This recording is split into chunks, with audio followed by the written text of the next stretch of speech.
मशाम के पत्थर हटाने के बाद एक एंट्रेंस रिवील होती है जिसका यूज करके ऐश, उसके फ्रेंड्स और सीलो के डैड अंदर आ जाते हैं। पिछली बार बेवकूफ बनने के बाद फाइनली उनको सही रास्ता मिल चुका था। मिस्टी कहती है हम जितने भी बार केव के और भी डीप गए हैं हमें कोई नया पोकेमॉन देखने को मिला है जो कि रक्षा कर रहा होता है और हमें आगे जाने से रोकना चाहता है। मैं सोच रही हूँ कि यहाँ पर वो पोकेमॉन कौन होगा। इतने में ही एक काफी तेज बिजली कड़कती है और उनके सामने इलेक्ट्रिक टाइप मिथिकल पोकेमॉन जरूर आ जाता है। एक ऐसा पोकेमॉन जिसके डिजाइन अमेजिंग है और ये शुरुआत से ही ऐश को बहुत ज्यादा पसंद था। ऐश इसको सिर्फ और सिर्फ डिफीट ही नहीं करना चाहता था बट इसको कैच भी करके अपने पोकेमॉन टीम में शामिल करना चाहता था। पर उससे पहले सीलो के डैड ऐश को रोक देते हैं और कहते हैं कि ऐश मुझे ट्राई करने दो, क्या पता मैं जरूरा को डिफीट कर पाऊँ। ऐश हेजिटेट करता है और रिप्लाई करता है कि आप श्योर हो जरूरा कोई वीक पोकेमॉन नहीं है। सीलो के डैड कहते हैं कि हाँ मैं पूरी तरह से श्योर हूँ। सीलो के डैड अपने एक पोकेबॉल को टॉस करते हैं जिसमें से प्योर ड्रैगन टाइप पोकेमॉन ड्रेडिगन बाहर आता है। फाइट शुरू हो जाती है और जरूरा यूज करता है थंडर बोल्ट का, जिसके काउंटर में ड्रेडिगन ड्रैगन पल्स का यूज करता है। दोनों अटैक आपस में टकरा जाते हैं बट यहाँ पर थंडर बोल्ट ड्रैगन पल्स को ओवर पावर करते हुए ड्रेडिगन के ऊपर लग जाता है और ड्रेडिगन को काफी हैवी डैमेज पड़ता है। इससे पहले कि ड्रेडिगन कुछ और सोच पाता जरूरा उसके पास लाइटनिंग स्पीड से पहुंच जाता है और एक थंडर पंच का यूज करके बैटल को फिनिश भी कर देता है। सीलो के डैड पूरी तरह से हैरान रह जाते हैं और अपनी हार एक्सेप्ट कर लेते हैं। वो ड्रेडिगन को पोकेबॉल के अंदर वापस लेते हैं और कहते हैं कि एक्चुअली मैंने ऐश को बैटल करते हुए देखा और नोटिस किया कि वो लेजेंडरी और मिथिकल पोकेमॉन्स को काफी इजीली हरा दे रहा है, जिसके बाद मुझे लगा कि इन पोकेमॉन्स को डिफीट करना उतना भी ज्यादा मुश्किल नहीं है और शायद ये मैं भी कर सकता हूँ। बस मुझे कॉन्फिडेंस की जरूरत है बट मैं गलत निकला। ऐश कहता है ठीक है अब मुझे ट्राई करने दो। ऐश अपने एक पोकेबॉल को टॉस करता है जिसमें से बाहर आता है वाटर और डार्क टाइप पोकेमॉन गुडेंजा। हाँ इस बार ऐश कोई लेजेंडरी पोकेमॉन का यूज नहीं करा था बट वो अपने बैग से की स्टोन बाहर निकालता है और गुडेंजा को मेगा इवॉल्व कर देता है। मेगा गुडेंजा में फाइनली फाइट शुरू हो जाती है और गुडेंजा यूज करता है वाटर शूरिकेन अटैक का। काफी सारे वाटर शूरिकेन जरूरा की तरफ बढ़ रहे होते हैं बट उसकी स्पीड काफी ज्यादा थी।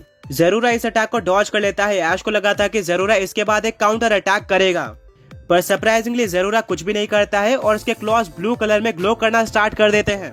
ऐश कंफ्यूज होता है कि जरूरा क्या करने वाला है पर तभी ब्रॉक कहता है कि ऐश बच के रहना।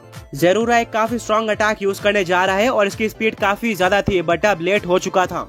जरूरा लाइट के स्पीड से कुछ इलेक्ट्रिक पंचेस ग्रेंजा के ऊपर हिट करता है जिससे ग्रेंजा को डैमेज पड़ता है पर किसी तरह से मेगा ग्रेंजा ने इसको सह लिया था। पर तभी अचानक से काफी सारे थंडर बोल्ट मेगा ग्रेंजा के ऊपर लग जाते हैं जिससे ग्रेंजा को और भी मैसिव डैमेज पड़ता है। हम ये भी नहीं भूल सकते कि एक इलेक्ट्रिक टाइप अटैक था जो कि वाटर टाइप ग्रेंजा के ऊपर सुपर इफेक्टिव है। ब्रॉक कहता है कि यश मैंने इसलिए तुम्हें वार्न किया था, ये जरूरा का सिग्नेचर अटैक प्लाज्मा फिस्ट है जिसकी सबसे बड़ी निशानी ये है कि पहले जरूरा अपने क्लॉज को ग्लो करना स्टार्ट कर देता है ब्लू कलर में एंड उसके बाद क्या होता है वो तो तुमने देखा है। गुडेंजा अपने घुटनों पर आ चुका था और काफी वीक लग रहा था। ऐश कहता है गुडेंजा क्या तुम ठीक हो। गुडेंजा अपना सही लाता है और तभी उसके आसपास एक वाटर टोर्नेडो बनना स्टार्ट हो जाता है। मिस्टी कहती है ये क्या ये वही है जो कि मैं सोच रही हूँ। सेना कहती है हाँ शायद हमें कुछ ही टाइम के अंदर एक मेगा बॉन्ड इवॉल्व ग्रेंजा देखने को मिलेगा। ब्रॉक कहता है पर ये इतना भी इजी नहीं है। तभी ग्रेंजा जो टोर्नेडो फॉर्म कर रहा होता है वो गायब हो जाता है।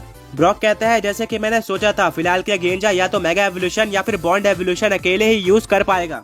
दोनों को मास्टर करने के लिए उसको काफी टाइम लगने वाला है बट एक बार वो मास्टर कर लेता है तो ये काफी स्ट्रॉन्ग फॉर्म होगा। फाइट कंटिन्यू होती है और जरूरा वाइल्ड चार्ज यूज करने के लिए ग्रेंजा की तरफ बढ़ रहा होता है। ऐश कहता है ग्रेंजा अभी डबल टीम अटैक का यूज करो। मेगा ग्रेंजा अपनी काफी सारी फेक कॉपीज क्रिएट कर लेता है जिससे जरूरा पूरी तरह से कंफ्यूज हो जाता है कि वाइल्ड चार्ज अटैक किस पोकेमॉन के ऊपर किया जाए एंड यही ऐश के लिए गोल्डन चांस था। वो अपने सारे के सारे मेगा ग्रेंजा को डार्क पल्स अटैक यूज करने के लिए कह देता है। जरूरा बीच में फंस चुका था और चारों तरफ से एक एक करके काफी सारे डार्क पल्स जरूरा के ऊपर लग जाते हैं जिससे काफी ज्यादा बड़ा एक्सप्लोजन होता है। आगे बढ़ने से पहले पिछले पोकी क्विज के विनर्स ये रहे एंड आज का क्वेश्चन ये है कि पूरे पोकेमॉन एनिमे के अंदर ऐश का इकलौता इलेक्ट्रिक टाइप पोकेमॉन कौन सा है।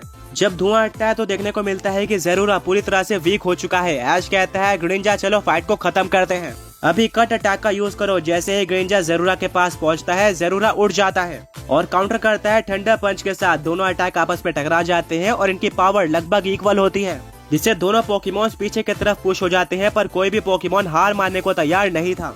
जरूरा अगला अटैक करने के लिए रेडी हो ही रहा होता है कि तभी ग्रेंजा का बैलेंस बिगड़ जाता है जिससे जरूरा रुक जाता है। ऐश कहता है ग्रेंजा नहीं क्या तुम ठीक हो। ग्रेंजा ऐश की तरफ देखता है एंड अपने आप को किसी तरह से संभाल लेता है और तब एक ट्विस्ट आता है। ग्रेंजा के जगह पर जरूरा जमीन पर गिर जाता है एंड ये फाइट हार जाता है बट ऐश का गोल सिर्फ और सिर्फ जरूरा को हराना नहीं था बल्कि उसको कैच करना भी था। वो जल्दी से एक पोकीबॉल निकालता है और ज़रूरा के ऊपर फेंक देता है। अब सिर्फ और सिर्फ वेट था कंफर्मेशन का। पोकीबॉल 2 बार शेक होता है और अब सभी लोग काफी नर्वस हो जाते हैं, क्योंकि पिछली बार जब ऐश ने हीटरैन को कैच करने का ट्राई किया था तो इसी मूवमेंट पर उसका पोकीबॉल खुल गया था और वह बाहर आ गया था, जिसके बाद ऐश हीटरैन को कैच नहीं कर पाया। सभी लोग ध्यान से ज़रूरा का पोकीबॉल देख रहे होते हैं और फाइनली वो पोकीबॉल तीसरी बार भी शेक हो जाता है एंड उसके बटन पर ग्लो होने वाली रेड लाइट भी बंद हो जाती है, यानी कि ऐश ने ऑफिशियली ज़रूरा को कैच कर लिया था। ये देखकर ऐश बहुत खुश हो जाता है और जल्दी से ज़रूरा का पोकीबॉल उठाकर अपने कैप को पीछे करता है एंड कहता है फाइनली मेरे पोकेमॉन टीम में एक और मेंबर ज्वाइन हो चुका है एंड इस बार वो मिथिकल पोकेमॉन ज़रूरा है। मिस्टी, ब्रॉक और सईना काफी खुश होते हैं। वहीं पर सीलो के डैड ने सबसे पहली बार किसी पोकेमॉन ट्रेनर को अपने सामने कोई लेजेंडरी या फिर मिथिकल पोकेमॉन कैच करते हुए देखा था। ये उनके लिए काफी अमेजिंग मूवमेंट था। ऐश ग्रिनिंजा के पास पहुंचता है जो कि super effective electric type attack खाकर काफी वीक हो गया था एंड कहता है ग्रिनिंजा तुमने काफी अच्छी फाइट करी है, अब पोकेबॉल के अंदर जाकर आराम करो। सीलो के डैड कहते हैं ऑलराइट, हमने अब गार्डियन पोकेमॉन को डिफीट कर दिया है और अब हमें आगे जाने का रास्ता ढूंढना होगा। सीलो के डैड के कहने पर सभी लोग आगे बढ़ना स्टार्ट करते हैं, बट ऐश अपने ज़रूरा को बाहर निकालने के लिए काफी एक्साइटेड होता है। वो बिल्कुल भी वेट नहीं कर सकता था एंड फाइनली वो अपने पोकेबॉल को टॉस करता है, जिसमें से ज़रूरा बाहर आता है। ऐश ज़रूरा को देखकर काफी खुश हो जाता है और इसके बाद ऐश और उसके फ्रेंड्स आगे बढ़ते हैं।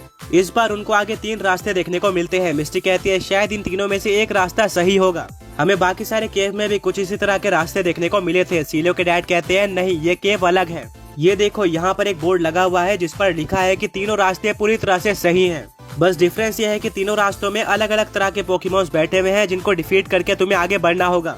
अब वो पोकेमॉन कौन से हैं उसके हिंट्स यहाँ पर दिए गए हैं, जिसका यूज करके तुम्हें पता लगाना होगा कि आखिर वो पोकेमॉन्स कौन से हैं। इन तीनों में से एक पोकेमॉन काफी ज्यादा स्ट्रॉन्ग है और एक पोकेमॉन वीक है, तो ध्यान से आगे का रास्ता चुनना। अगर तुम किसी तरह से हार जाते हो तो तुम आगे नहीं जा पाओगे। ऐश कहता है ओह वाह, ये तो काफी इंटरेस्टिंग है। सीलो के डैड कहते हैं यहाँ पर तीनों गेट्स के पोकेमॉन दिए गए हैं। सबसे पहले इनकी टाइपिंग बताई गई है। फर्स्ट गेट में एक ड्रैगन और घोस्ट टाइप पोकेमॉन है जो कि अपना ज्यादा टाइम एक दूसरे वर्ल्ड में बिताता है और एक बार ये one of the strongest Pokemon के खिलाफ भी चला गया था।